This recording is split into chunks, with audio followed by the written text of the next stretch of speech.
اهلا بيكم في حلقة جديدة من برنامج ريفيوهات. انا حسن عبد الحميد وقاعد سريع ومش هطول عليكم كتير. المسلسل اللي معانا دلوقتي هو مسلسل كل ما بشوفه بعمل كده، بفضل سابق الوضعية دي.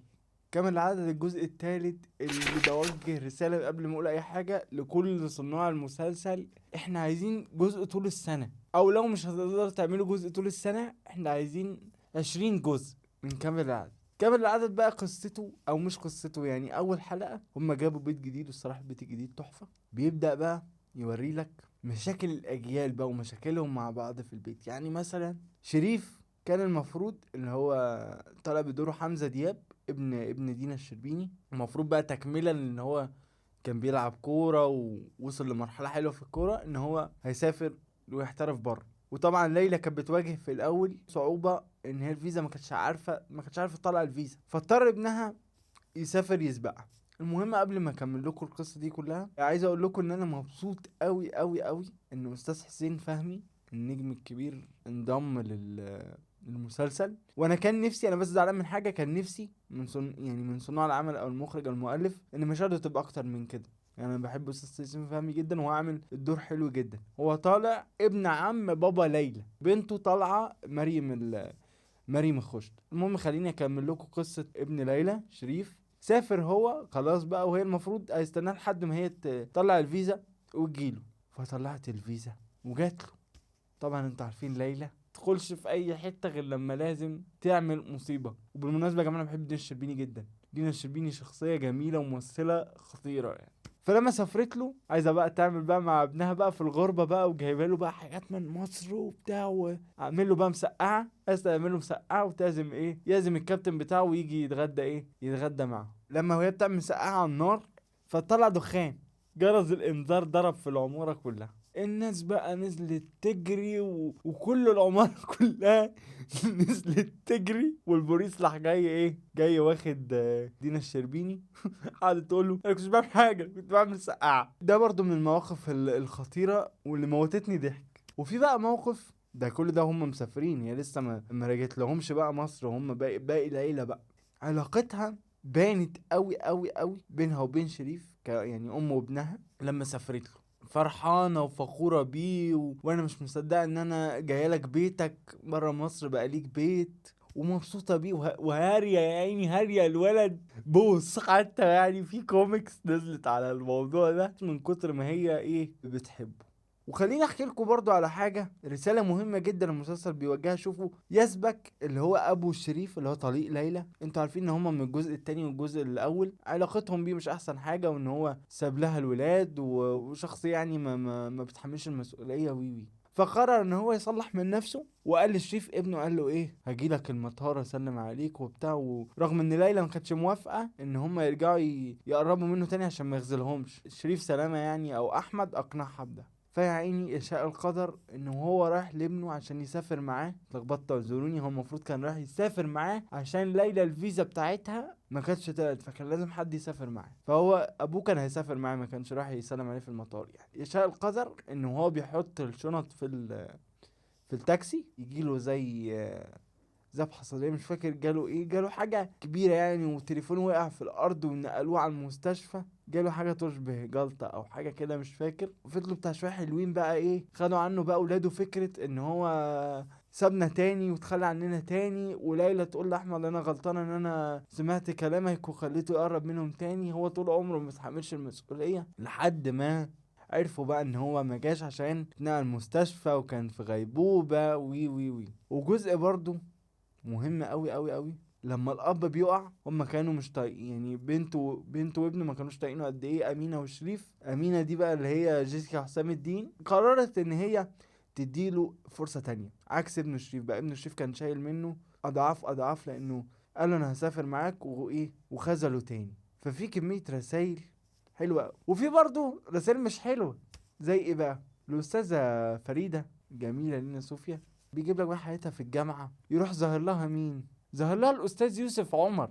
ظهر لها بطريقة يعني لطيفة جدا وضحكتني الصراحة. هو جه قعد جنبها عشان يغش منها من الامتحان في الجامعة، كانتش راضية تغششه. دي كانت طريقة تعرفهم على بعض. وبعد كده اتقابلوا في كلاس مسرح، يعني بيعملوا بروفا على ريهرسل على روميو وجولييت مع بعض، فتعرفوا على بعض من هنا. من ساعة بقى من الأستاذة فريدة اتعرفت على الأستاذ علي، وهي يعني ما بقتش ترد على سيف وبقت بتكدب عليه، مع ان المفروض علاقتهم تتطور من من الجزء التاني للجزء التالت. بس هي بقى بتكدب عليه وتقول له مثلا ان هي مع صاحبتها وهي مع الولد ده. فالمهم هو فضل يحذرها كذا مرة كذا مرة كذا مرة لحد ما شافها معاه تاني، او حد يعني بلغه ان هو شافهم مع بعض.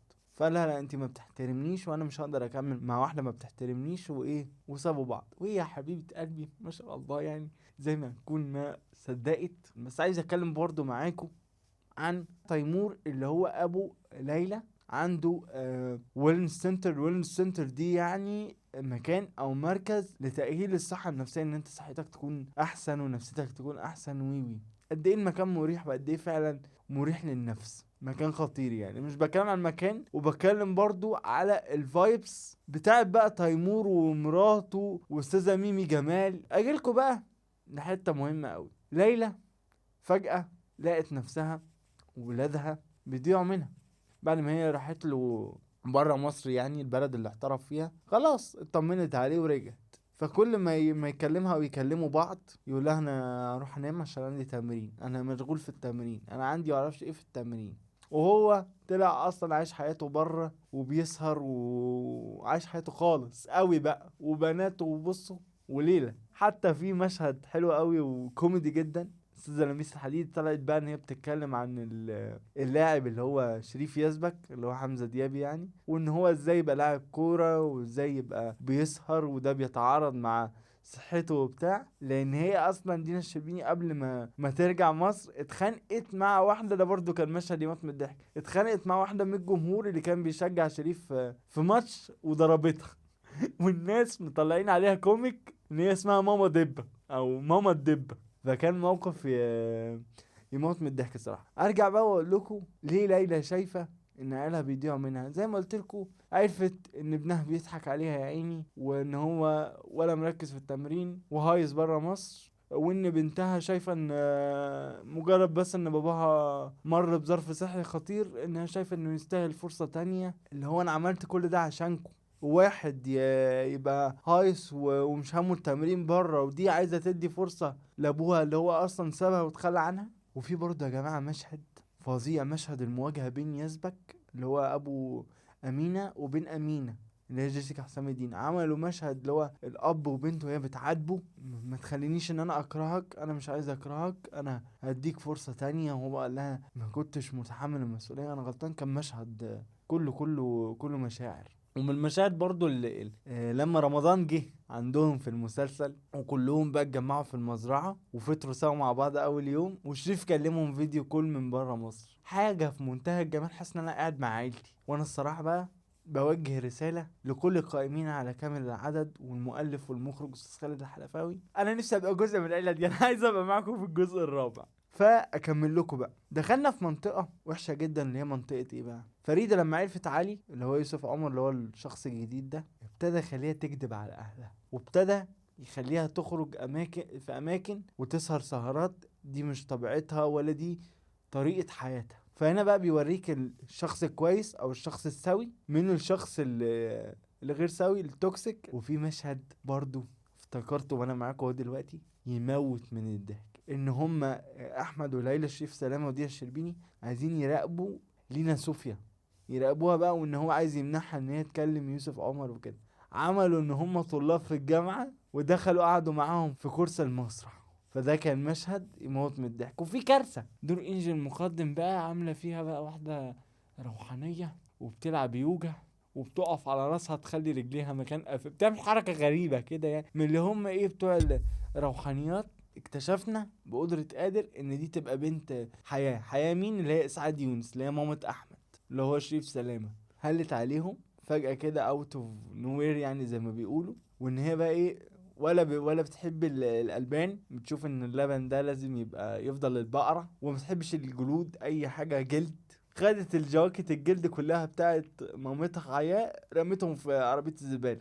ده كان مشهد برضه يموت من الضحك. برضه من الحاجات اللي انا استوقفت عندها شويه اني مش قادر اصدق قوي الكيمياء اللي بين يزبك وبين انجي المقدم، وهم حبوا بعض يعني واتجوزوا ما شاء الله. انا عمال احكي لكم شوفوا الحياه سريعه ازاي.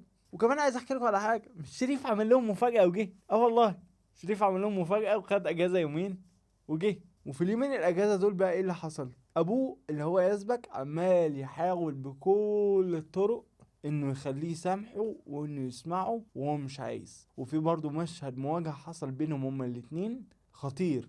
الاب عيط وابنه عيط بعد ما خرج وسابه، قال له انا مش عايزك ولا مش محتاجك، وانا عندي جدي وعندي ماما وعندي احمد اللي هو جوز مامته يعني. قال له ربنا يخليهم لي، انا مش محتاج لك في حاجه، مع انه من جواه عايز يصالحه.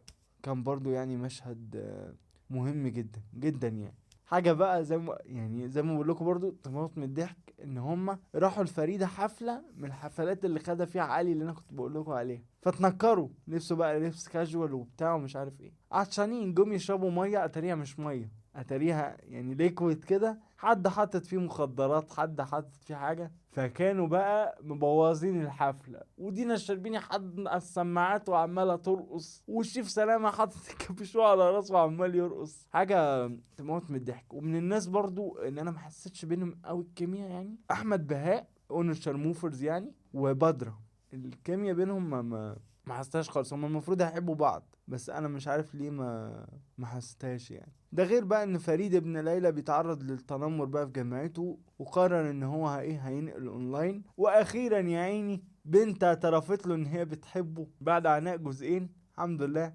اعترفت له انه بيحبه، بس هو مش قادر برضه يتخطى ان هو يخش في علاقة يعني، بيتكسف الولد بقى، انتوا عارفين من اول جزء. فده الملخص يعني. واتمنى اللي متفرجش يتفرج، واللي اتفرج يتفرج تاني، لان بجد المسلسل ده ما يتزهقش منه. ويلا همشي اجيلكوا الريفيو الجاي، ودعولي اكون في كامل العدد الجزء الرابع. باي باي.